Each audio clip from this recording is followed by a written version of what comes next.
আরে ওসব নাচ গানের কথা ছাড়ো না, করে ফেলেছে কি করা যাবে, সব মলি ছেলে মানুষের ডিপে ঢোকে, ওসব কথা বাদ হয়ে গেছে কি করা যাবে। ও যদি বলেন হুজুর তাহলে রাজনীতির কথা বলছেন কেন, হুজুরেরই কাজ তার মুরিদদেরকে রাজনীতি শেখানো, কারণ রাজনীতি করা হালাল, দুর্নীতি করা হারাম। যদি রাজনীতির নামে দুর্নীতি হয়, শোষণ নীতি হয়, আমার মুরিদগুলো জাহান্নামে চলে যাবে। মানে ভাই বাপ মার কথা বলছি রে বাবা, দাদা হুজুর আমার কওমের মানুষ, আমার নবীর উম্মত, রাজনীতি কাকে বলে আর দুর্নীতি কাকে বলে এটা শিখাবে কারা? হুজুররা মুলি সাহেবরাই শিখাবে তো, তাই তো নাকি? না হয় রাজনীতির নামে রাজনীতি করতে গেছে ঝান্ডা হাতে ধরিয়ে দিয়েছে, দিয়ে বলছে ধর্ম যার যার উৎসব সভা, ধর্ম যার যার উৎসব সভা। আজকে আবার দেখছিলাম কই গো মাওলানা সাহেব ওঠো নমস্কার করো, দেখলেন না? তা আমি তো শিখাবো, আমি তো শিখাবো রাজনীতি করতে নেবে যেমন আল্লাহ আকবার বলবি না, নমস্কারও বলবি না।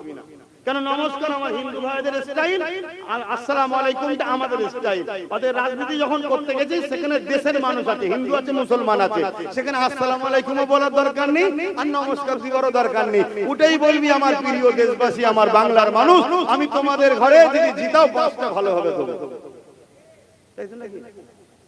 হাই দেখেন বলছে ঠিক, উঠে আপনার যা বলার সেটা বলবেন যে আমাকে যদি জিতান আমি আপনাদের জন্য বিধানসভায় আওয়াজ তুলবো, এলাকার যা প্রয়োজন আছে সেটা মিটাবো, এই তো কথা রে বাবা।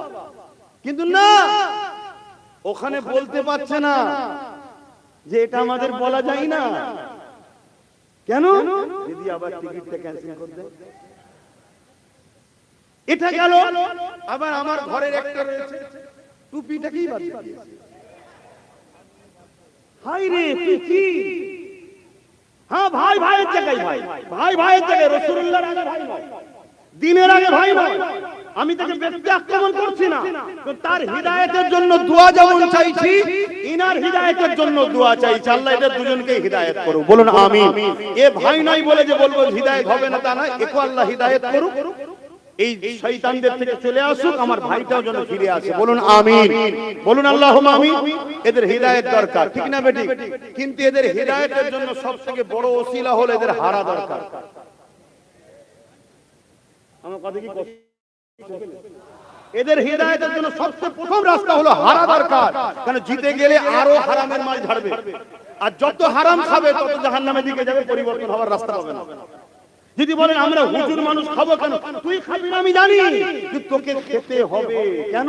নিজের জন্য না খেলো, যার ইশারায় উঠে বলেছিল নমস্কার করো, যার জন্য বলছি আগুনে ঝাঁপতে দেবো, সে বলবে লিয়া ইনকাম করে। কথা বুঝছেন না? বোঝেন না? হ্যাঁ, আর না হয় তোকে বলবে গ্যাজের কেসে ভরে দেবো। তুই ভাববি আমি হুজুর মানুষ, বলিস মানুষ, গ্যাজের কেস খেয়ে যাবো, চুরি করেই নিয়েছি। তাহলে পাপটা এইভাবেই হয়। তুই কার দল করছিস? তুই দল করার জন্য এত সব নিজের একটা দল করতে পারছিস, দুজন মিলে একটা দল করে নিতে পারছিস, যেমন অনেক দল হচ্ছে, তোরা দুজন মিলে একটা দল করে নিতে পারছিস, কি আরো যাদের এসব লোক লালো সেটা দল করে নিতে পারছিস, করে নিয়ে মরতে পারছিস, ঠিক না বেটি?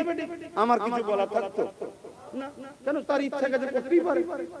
কিন্তু তুই এমন লোকের দল করতে গেলি যে লোকটা বলছে কোরআন শেষ এবং উন্নতি শেষ হবে, এই কথাটা মানিস? যদি বলেন না মানিনি, আগে প্রথম এই কথাটাকে তোর নেত্রীকে ক্লিয়ার করতে বল যেটা আমি ভুল বলেছিলাম। আগে তোর নেত্রীকে বল যে কথা বলা আমার ভুল হয়েছিল, আমাকে সমান নজরে আপনারা দেখবেন। মানুষ মাত্র ভুল হতে পারে, আমরা দ্বিতীয় কিছু বলবো না। দ্বিতীয় নম্বর কথা, যার দল করতে গেছে সে তো বিজেপির আইনকে মেনে নিয়েছে। বিজেপি যে ওয়াকফ কালা কানুন করেছে, আমার কথা কষ্ট। যদি আমার কথায় কষ্ট নেন তাহলে ফেরাউনের বিরুদ্ধে কেউ বলবেন না, নমরুদের বিরুদ্ধে বলবেন না, কারণ ফেরাউন নমরুদ ওরাও দ্বীনের দুশমন ছিল, তখন মুসা নবী ইব্রাহিম ছিল, এখন মুহাম্মদ রাসূলুল্লাহ দ্বীনের দুশমন আজকের এই ফেরাউনগুলো করছে। এরা রাজ ক্ষমতার জোরে ওয়াকফকে মিটাতে চাইছে। কেন্দ্র সরকার ওয়াকফ কালা কানুন করেছে, রাজ্য সরকার সে আইন মেনে নিয়েছে না লাইন? রাজ্য সরকার দুর্গাপুরে বুলডোজার দিয়ে মাদ্রাসা ভেঙেছে না ভাঙে? নদিয়াতে ঈদগাহ দখল করেছে না করে না? এই রাজ্যে ওয়াকফের জায়গার উপরে বিজেপির পার্টি অফিস আছে, যদি রাজ্য সরকারের পুলিশ চাইতো বাধা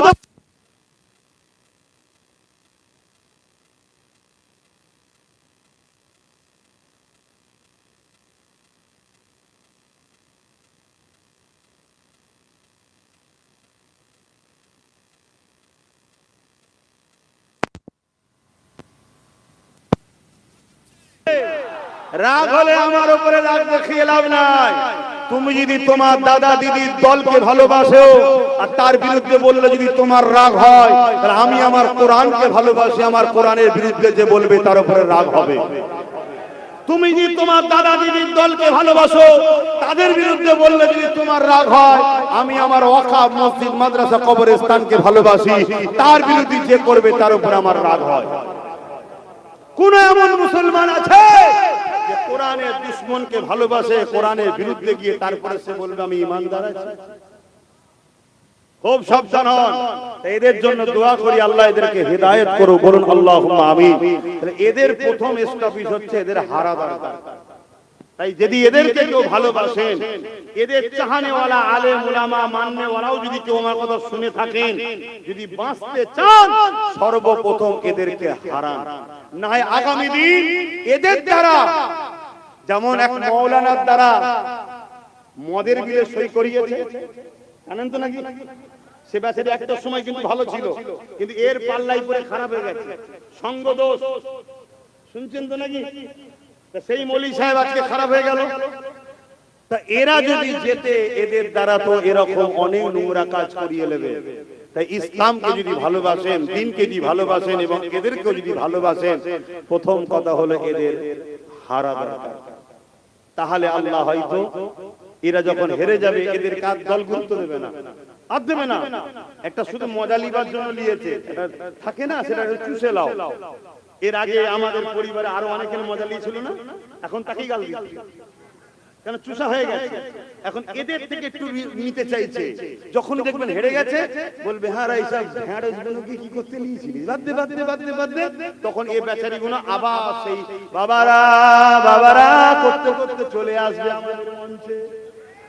তাহলে এদের হারা দরকার আছে না? তাহলে আমি কেদের দুশমন? এক কথা বলছি, আমি তাদের ভালো চাইছি। ভাই দেখেন ভালো যুগ নেই না, ভালো কথা বলতে নেই। আরে ওসব নাচ গানের কথা ছাড়ো না, কথা করে ফেলেছে, কি করা যাবে? সব মলি সাহেব মানুষের ডিপে ঢোকে, ওসব কথা বাদ হয়ে গেছে, কি করা যাবে? ওর থেকে ভয়ানক ভয়ানক কাজ হয়ে যাবে। আল্লাহ হিফাজত করুন, বলুন আল্লাহুম্মা আমিন। তো যাই, সময় তো কম,